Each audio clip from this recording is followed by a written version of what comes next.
not going yet. There it goes. I think the YouTube is loading finally. I think it is. Hope so. All right, it looks like it is. Let me do that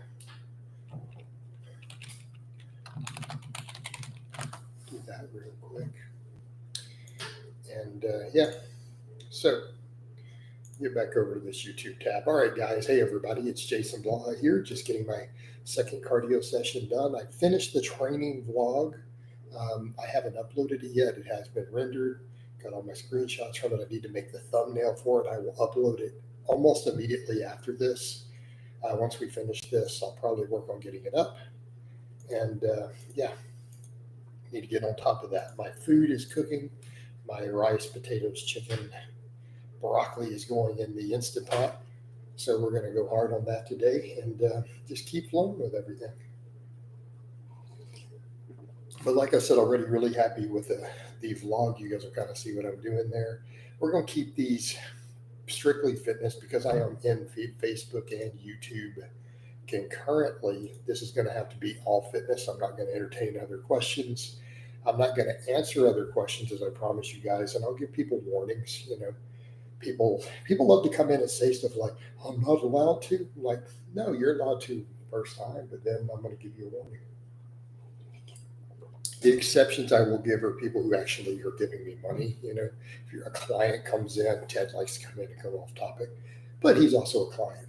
You know, I'll give some leeway. But generally, you know, no, guys, it needs to be fitness only topics. That is what this channel is. Had I only ever discussed fitness topics on YouTube and never anything else, I wouldn't have half the problems I have in life. So we're going to stick to doing that. So I'm going to enforce it pretty strictly, and people will catch on pretty quick. They'll catch on quick. But yeah, I want to get this extra cardio in, get this last session done, and then finish the rest of my day, get my reels and shorts done. Clients are mostly caught up. Peppermint, what's going on? Appreciate that like. Yeah, if you're in here early, I know we're in a good place. Jason, by using lower weights on the reverse hypers, you just going very strict compared to very heavy? No, not necessarily. I haven't been doing it the last week or so. But with the lighter weight, actually, no, I'm going really high and swinging as far as possible. Because that's really what Louis Simmons taught. All right? That's how Louis Simmons taught it.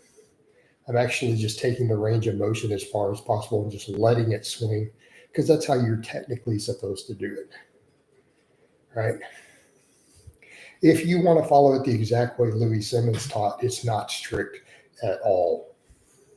When you're going really heavy, you can't get quite as much range of motion.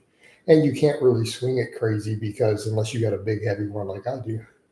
I've been experimenting because I can do 400 plus on it, a bit of momentum. I mean, I've done 600-700 on it with momentum. When I was pulling over 600, I could do 600 or 700 pounds for 25 reps on there swinging it. So, you know, there is that. But, man, that's a pain to load that much on there unless you're going to leave it. Has its own set of problems. But I don't think that we have to do that. I don't think it's necessary at all. It's probably better to go lighter. Honestly, I felt really good stimulus on it, even using the swinging and just going higher and still using a ton of momentum. You're supposed to use momentum. Let's be clear. If you do it the way Louis Simmons taught it, it is swinging like crazy so that it pulls you forward, but then you come all the way up and you raise your head so that you flex the back, right? But that's going lighter, you know, while still swinging. And I found even using like 220 on it, so 4 of the 55-pound plates, I found felt really good, even doing it that way. And I've run all aspects of it. Coach, great video about it getting stronger the same weight, and that's what I'm doing. Yeah, I'll keep experimenting. I mean, Jay, I would say with the reverse hyper, I experimented with it for years and tried different approaches. I don't have any issue with you doing that. In fact, I did the same thing before arriving at my own conclusions with it over a number of years. You know, it kind of went back to when you do use it. I just do it the way Louis Simmons taught. But I've run that full gamut, and I would say work with it, experiment with it, see what feels good and carries over to you. at the end of the day, I just use it at the end of my workouts to get extra volume in for glutes as I really, really reinforce this proper hip extension. Yeah, absolutely. Absolutely does.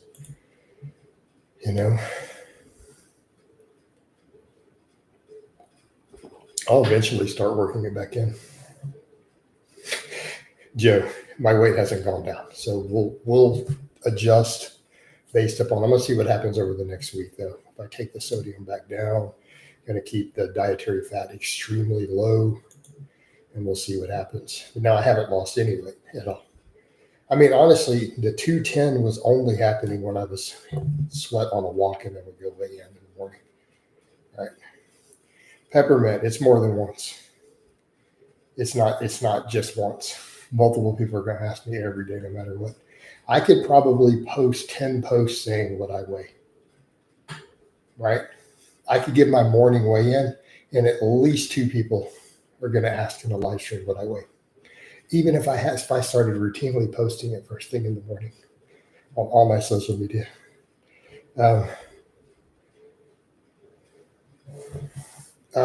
Joe, you're absolutely right. Something to note, those posts you picked the bigger arms. I think you were doing a lot of closed grip incline. Oh, I know I was. I went and looked at all the footage.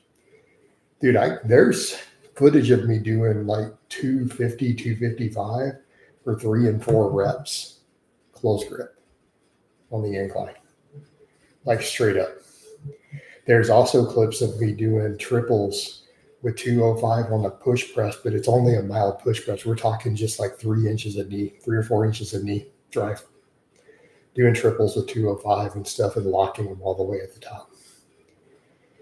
So we have to get the bicep situation sorted to where all that inflammation goes down and it stops interfering.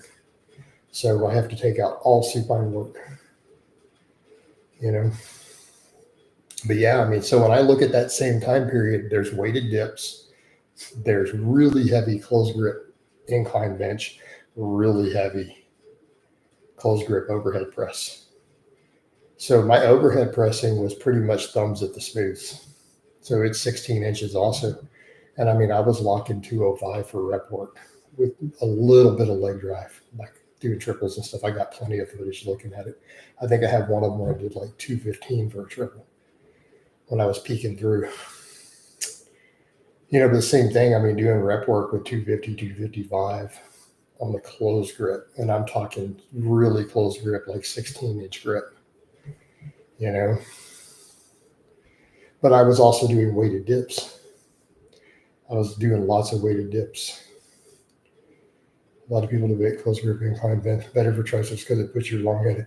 I don't think that it does per se. But, I also question, do we need to really obsess over the long head that much on pressing? I don't know that we do. It's going to grow some, but if we're doing dips and we're doing pull-ups, doesn't matter.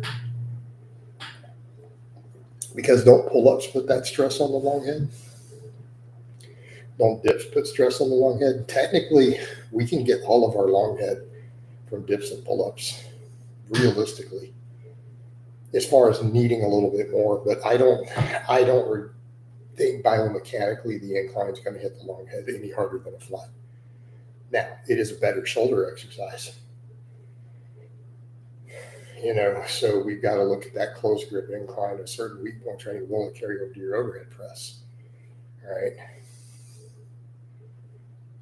So you get good at that incline, that closed grip incline, and good at that closed grip overhead press. What's that going to do for your bench out of the bottom? People are going to be faster out of the bottom when you're in that stretch position on a wide grip bench, aren't you? All right. Whereas in the dip is going to make you a lot stronger in the mid-range. Once you get it moving off the chest, dips are going to work wonders. And then, of course, all of it's going to help the lockout. We shouldn't have lockout issues there if we're doing all that stuff. We have big triceps. We shouldn't have lockout issues on a wide grip bench. But, Facebook's really slow so far, but that's okay. Mustafa and some others really loaded up. They gave it over 100 comments earlier for the first one. So we'll focus more on the YouTube this time. But yeah, hit that like. So I think I've already said in the vlog I didn't do any incline this time, but I'm going to start working a lot of that same stuff in I was doing as I get. I really think the bicep inflammation was causing it. So let my biceps fully, the swelling go down and the inflammation and the overuse, and see if that fixes it. And I'm going to start doing some close grip incline and some dumbbell incline near the end of the workouts. All right. We'll probably see my bench start going up in spite of cutting.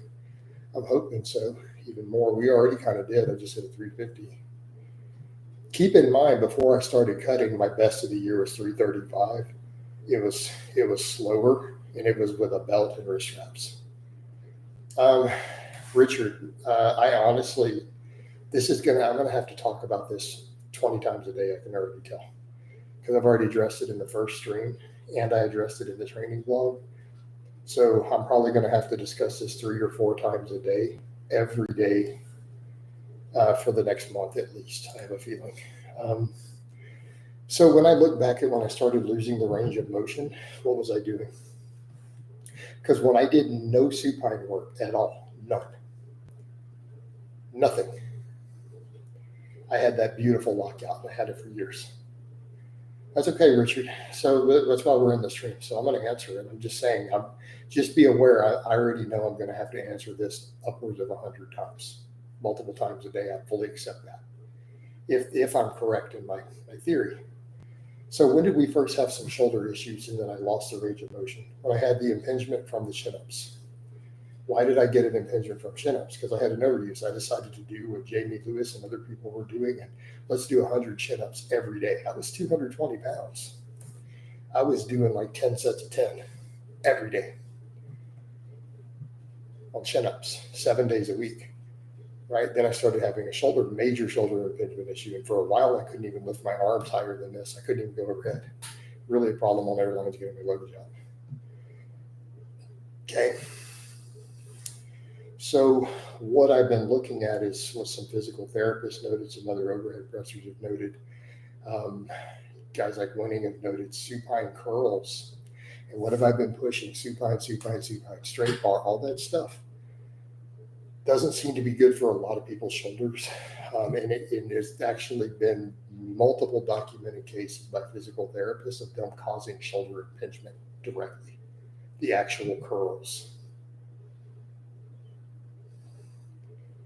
Also been noted that it causes inflammation, can cause inflammation of that long head, which then gets caught in there and it stops your range of motion, which is why I can't physically get my arms there, but I can pull almost, but the elbows won't lock. Why? Because my biceps are too inflamed to stretch. My biceps will not stretch and lock, but they're probably being caught in there in the subacromial process, the swelling of the tendon. And I've never stopped doing it. I've been doing it every week for years. All sorts of supine work, right? So I saw at least several people in forums and groups even say this problem, and they had basically said, right, makes a lot of sense, because think about how much of this. I'm like, dude, I've been going hard on my biceps for a couple of years now. So it is almost guaranteed to be that swelling that long head is inflamed. And if that's the case, what happens? It's being caught in there. It's literally physically getting in the way. I gave up straight bar curls years ago, curl bar and dumbbells only. No, Leroy, you're not getting a bicep. Like for a super chat, maybe, right? Drop a super chat and I'll give you a flex, but otherwise, no, dude. We don't just do that. But Mustafa, it's all good, man. I'm doing good. I'm tabbing back and forth. I intensity cardio already like light body weight step ups and very light. Mustafa, I'm gonna be honest with you, dude. We discussed overuse and you not wanting injuries. Stop and think through some of this. What you're doing. You can just do weighted carries or something. You need to chill with some of the possible overuse of some of this. Like, I'm just telling you straight up, you need to make money and get some coaching, because you are going to have overuse of a lot of what you do, right? there's other stuff you could do that doesn't involve you doing high rep deadlifts or all these body weight step ups. As you were just saying, you're worried about overuse, bro. All right. Feed me any tips for reducing bloat if you have very recently upped fiber intake, stomach looks like crap, or water help. Just stick it out. You have to adapt to the fiber intake. Feed me. You have to adapt to the fiber intake. It's going to take time. It's going to take your gut time to build up the gut flora to handle it and break it down and ferment it better. And it could take a bit. So you could reduce it a hair and then give it a little time and then up it back up again. Hit those likes though, guys. What's up with this? Look how many people are commenting. We only got 3 likes. I got 4 or 5 regulars in here. We only got 3 likes. You know, Mustafa, you go to a gym though, right? Do they have any cardio equipment at your gym? Jason, I feel like the dumbbell curl with wrist rotation going through hammer supine feels. No, I need to avoid the supine completely. Hey Jay, when I say no supine, I really mean I need to avoid all of it. None of this twisting it. I need to just remove it. Because you'll like the stream. The likes might not have come through. They're starting to trickle up now. Peppermint.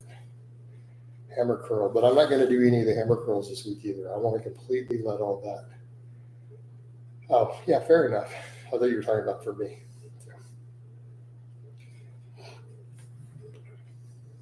But I may work the hammer curls in next week. I might work some in. But I feel like even now, just doing stuff like the dumbbell rows, the 1-arm dumbbell rows with the hammer grip is enough. I think I'll be okay. But I need the bicep to fully recover and heal because I've been overtraining the hell out of them. I mean, that's why I'm shocked when I get people who are like, oh, you need to train your biceps more. And I'm like, really? Are you serious? Like, do we need to do 50 sets? You really think that's going to help? Right. Watching your arm day videos, right? After you train your neck muscles. I haven't been lately. Coach, would you switch to easy bar reverse curls? I don't know about reverse, maybe. I could just do hammer curls. I used to do some reverse curls, but I feel like I get a lot of forearm too out of hammers. Because my forearms looked good there too. So go back and look at that picture. Look at my forearms. They look good. Wrist can't handle supine work. I tried to curl for the first time once yesterday. It felt like the tendon was going to tear. Yeah, just drop the bar. But in this case, Jay, think about the overuse and the other stuff too.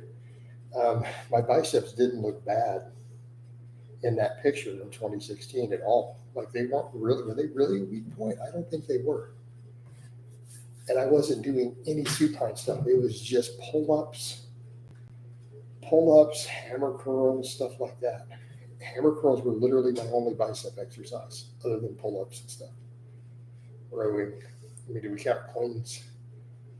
Yeah, so they were doing decent then.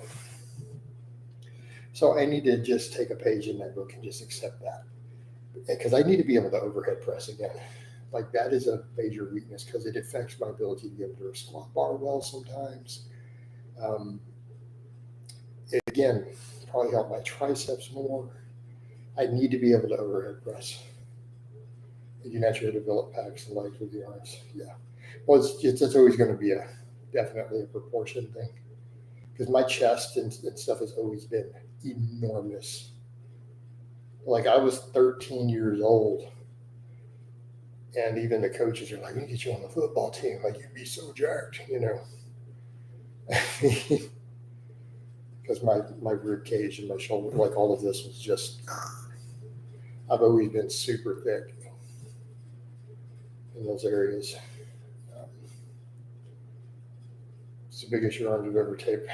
Shimar, I don't want to even go into that because I'll just be accused of being a liar. So when I was younger, so I'm not going to go there. I mean, I've taped them at 16 and a half here on the camera the last year.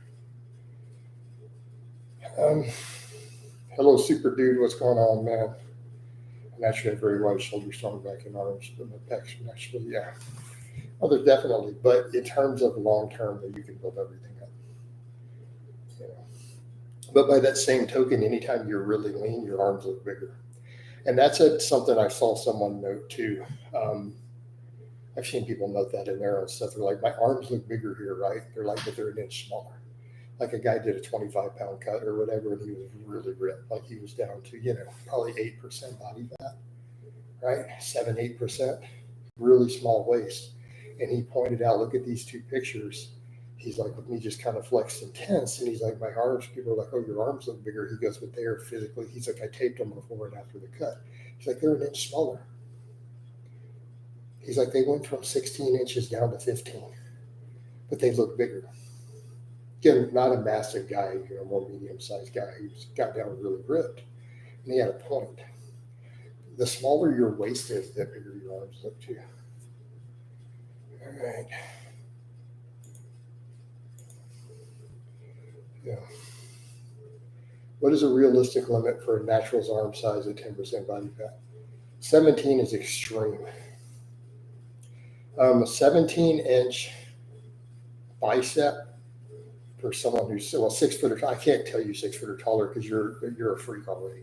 Okay, if you're over 6 foot, you're a genetic freak by default, statistically.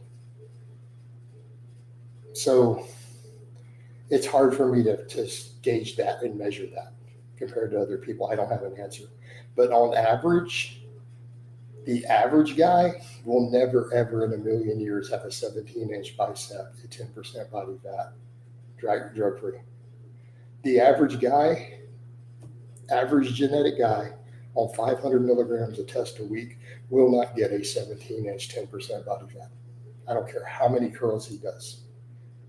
I know we're just double dipping today, Brian. I don't go to commercial gym. Mustafa, as far as sodium, there's no answer to how much sodium is going to affect retaining water under the skin. That's not a fixed answer. There's genetics, there's hormones, there's your current hormone profile, there's your sodium to potassium ratio. There is nothing even close to a fixed rule for that. Also, how much sodium are you used to taking in?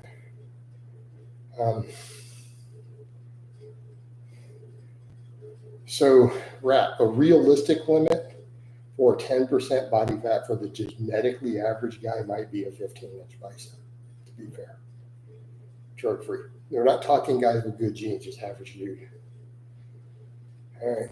It's like calves. Some guys can train them the hell out of them, and they really don't look that guy, right? That's where you're from. It's pretty normal. Northern Europe. Bodybuilding is a sport of illusion. True. Jason, most guys at the gym that have decent arms are probably around 15 inches if they're average height.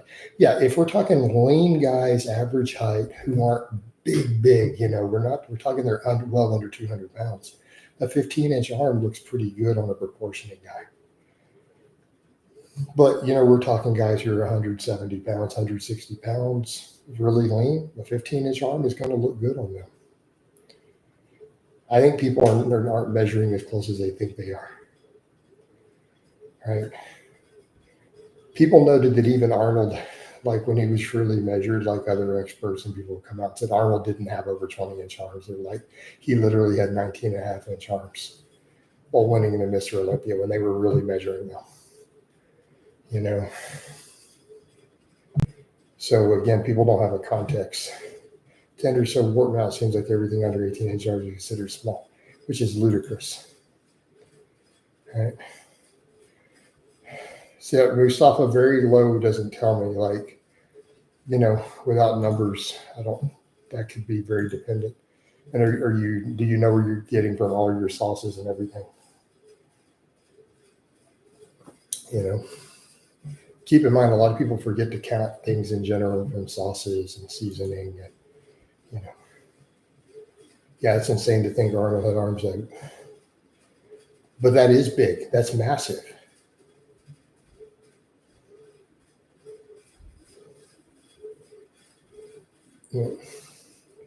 Hey, Rap, I'm not going to go into all that. I don't want to stand here and harp on different people. Look, if you think there's any possibility that an IFBB pro is natural, who's then made money on social media and modeling, I don't know what to tell you. Rap, I'm going to say this as politely as possible.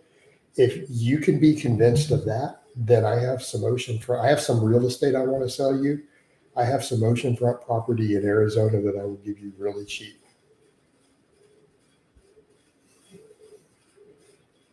You need to stay away from salesmen.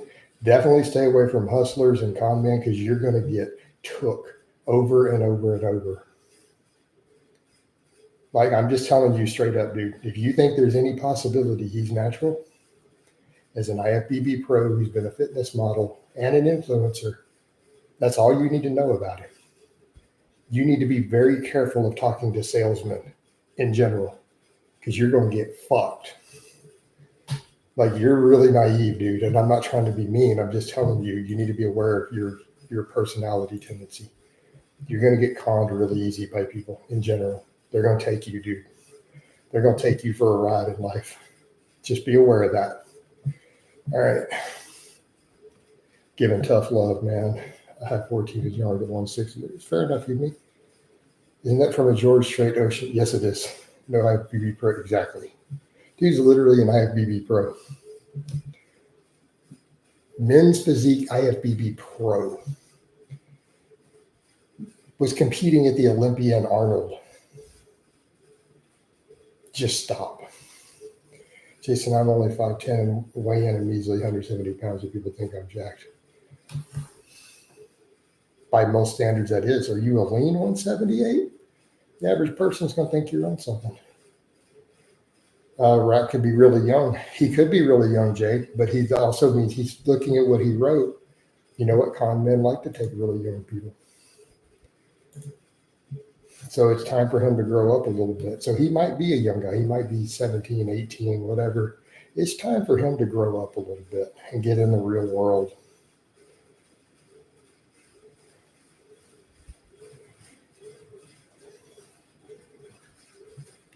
And that's all I'm saying with a question like that. Like, to even entertain the possibility, dude, you need to grow the hell up, kid.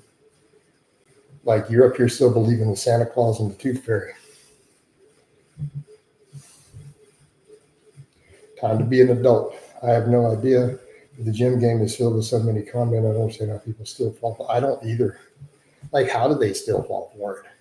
Oh, yeah, this new supplement. Go buy this testosterone. It's like, Jesus Christ, guys. Like, every single one of these people are con men. It's just con after con after con after con after con in the industry. How do you people even fall for it? It's got a point. How does anybody actually fall for it anymore? I just don't get it. Like, how? Like, at this point in the game, after decades of nonstop scam supplements, hundreds and hundreds and hundreds and hundreds of them, over and over and over, and fake natty after fake natty, the fact that anybody hears about a supplement and the first thing that even pops in their head is that it might work, like, how does this even happen? The first thing anyone at this point would have is, I want to see 3 meta-analysis. I want to see independent reviewers who have nothing. I want to see all this. I'm not even spending my $5 on it. Hell no. Your first response to the person selling it is, you're a damn liar. Before you even see the research, that should be your knee-jerk response. You know? Like, just the normal knee-jerk response.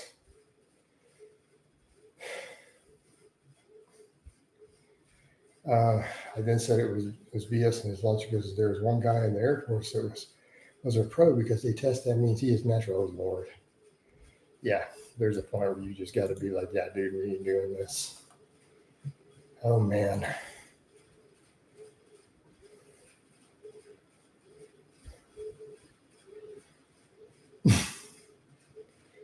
But what can you do? You just got to end those conversations as politely as possible.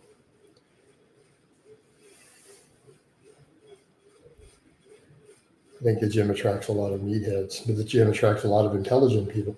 Like, that's a silly idea, because there's dumb people everywhere. It's nothing to do with the gym. You know? I think the gym attracts a wide variety of people, to be fair.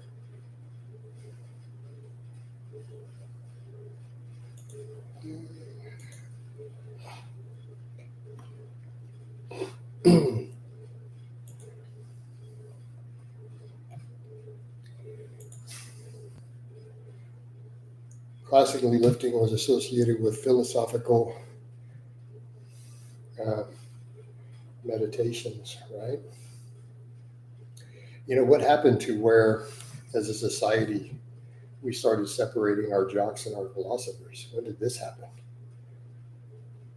Because how many of the ancient philosophers promoted physical fitness and athleticism?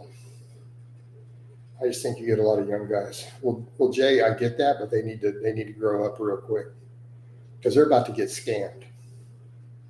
This industry preys on young guys who don't know anything, and they need someone standing here telling them, if you lost your mind, why are you falling for these scam artists? They're about to take your money.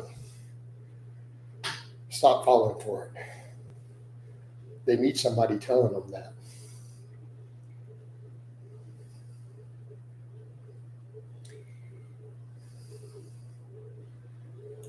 Right?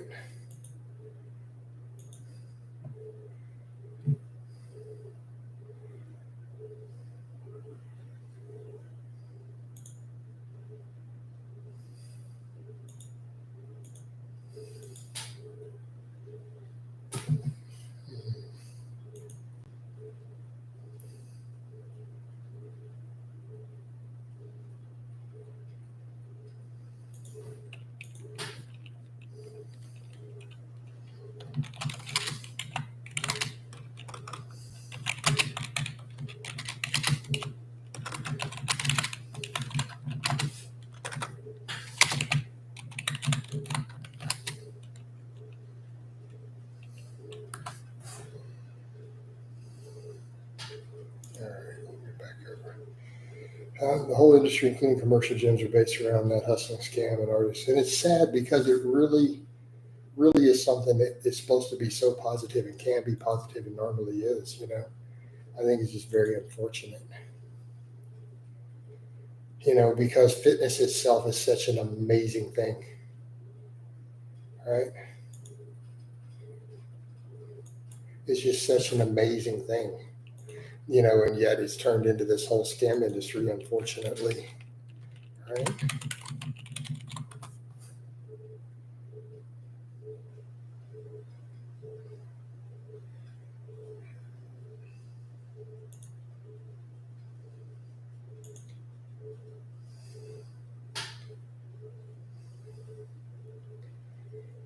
So, you know, what do you do?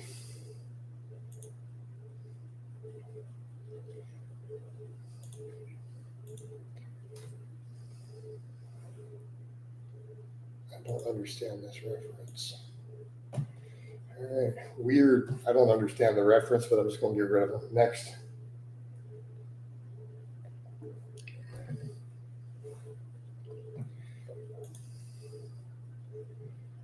All right. Okay.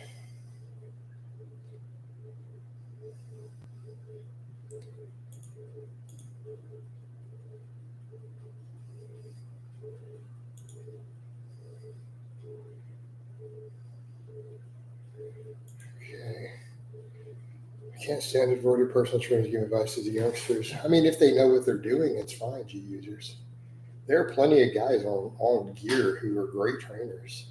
It's the problem is if they're like, oh, you'll get to where I'm at, and they don't really know what they're doing. I think that's the concern, right? So we always need to make that distinction. I know some NPC guys, for example, who are on gear who are phenomenal trainers. Like I've met some who they have an extensive programming knowledge, like literally understand how to balance GPP work with all the hypertrophy and everything, and they're big on those things and good at programming and stuff. I've met personal trainers like that who are even competitive bodybuilders on significant amounts of gear who are great trainers. But I understand what you're talking about, by the way, right? The ones who literally are just gear, they're just a goofball type split and do that. Funny how Jeff Side and the online coach and David Lade have all lost size from where they previously were, right? Well, is it funny or is it just, hey man, there's a point where they had to just use less gear, you know, just for health or whatever to back off, you know? I don't even know who all of those are. For example, the online coach, I'm not sure who that is.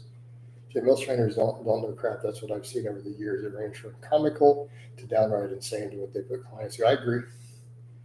I'm not sure if I feel bad or what. I mean, I don't know. I don't know how we fix it. I don't know how we fix it.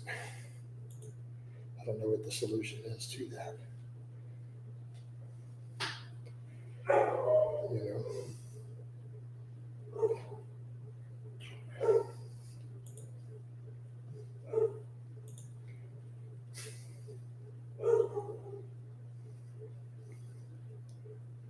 Right?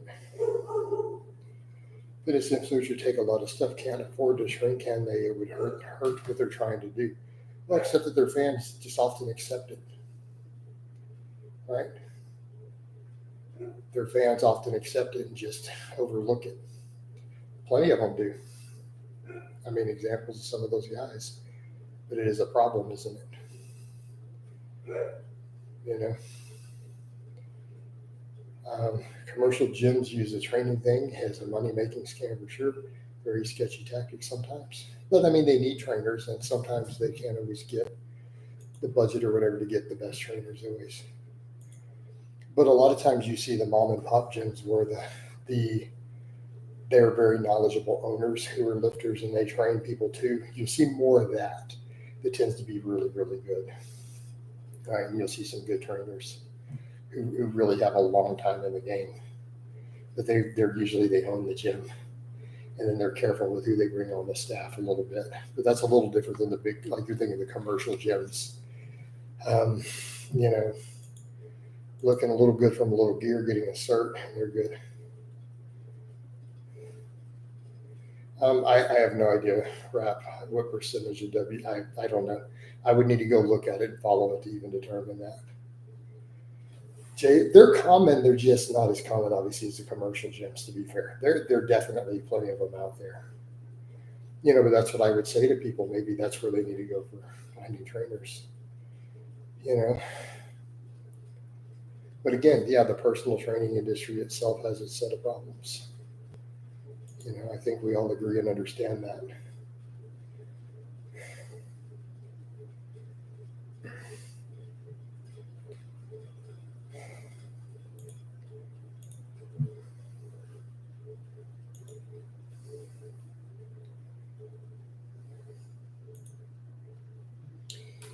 Yeah.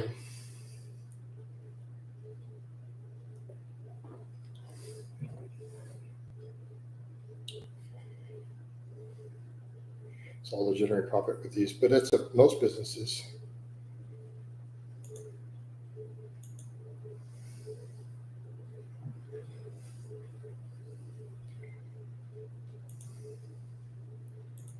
Right? Hello, Jason. I hit like, appreciate it, Carol. I'm also on Facebook, by the way. Thank you for the like and the support as always, Carol. One of my regulars.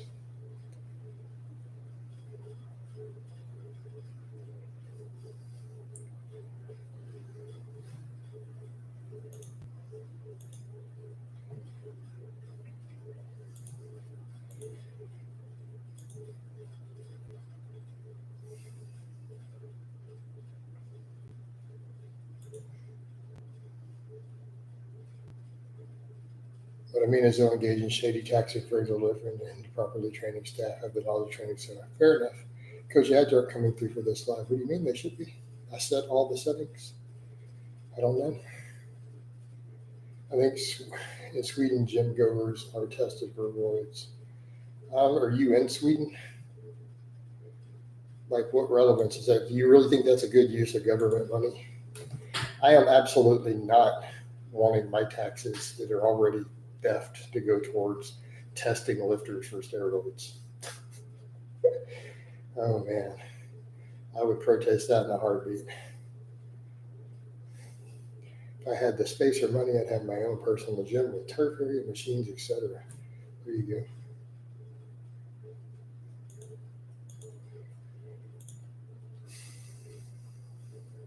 Rod says, you enjoy running? I don't even remember.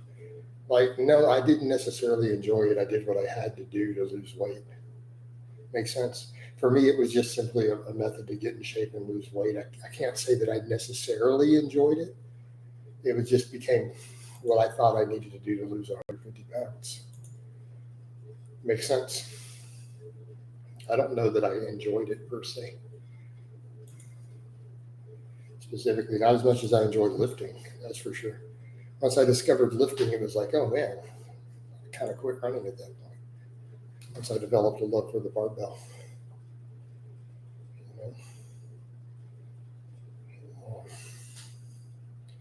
What's that on this other file?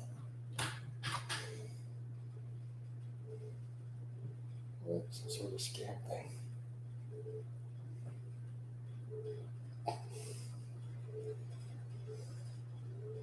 There's no Amazon tied to this phone with this number. What a scam, folks. All right.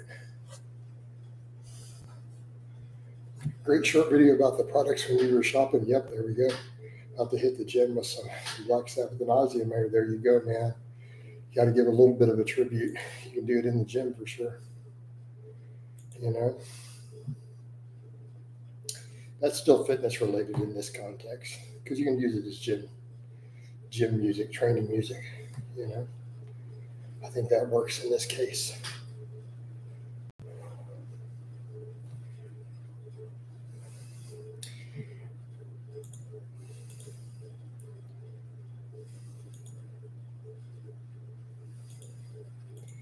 But I think I'm about to wind this down. I do need to use a restroom. This is at 41 minutes. I think that's good for a training day.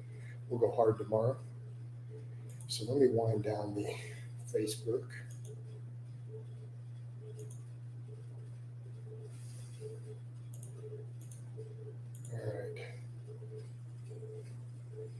All right. Do you have any opinion about the myostatin inhibitors mentioned? The entire idea of myostatin inhibitors is crazy. Don't mess with them. It's just stop. All right? Just stop. We're getting ridiculous. We're getting into even more dangerous concepts than anabolics will ever be. You don't really want to inhibit your myostatin. I don't know what Dr. Mike's talking about. I haven't seen any of it. I have no clue. But inhibiting myostatin in your body is probably not a wise idea. Because look at the side effects of people who have a myostatin deficiency. It's horrific. So why do this to yourself? Why don't you just lift weights and get jacked by lifting weights and eating? Be my advice. Instead of subjecting yourself to something like that. You know, the extreme is a myostatin inhibitor if they actually turned out to work. No. All right, guys, I'm going to go ahead and wind this down now. Love you guys, and I will talk to you next time.